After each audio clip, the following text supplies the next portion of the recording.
Today, you will learn how to convert HEIC to JPG on Windows 11 for free. First, open any internet browser like Chrome or Edge. Now, go to Google.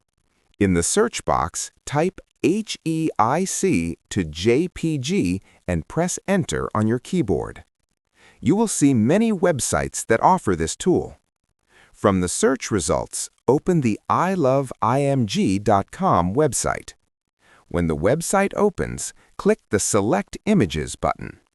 Now choose one or multiple HEIC images from your computer and click Open. If you want to add more images, you can click the blue plus sign and select more files. After selecting your images, click Convert to JPG. Wait a few seconds while the website converts your files. Once the conversion is complete, click Download to save your JPG images to your computer. That's it. You have successfully learned how to convert HEIC to JPG for free online. If this video helped you, please like the video, subscribe to the channel for more easy computer tutorials. Thanks for watching.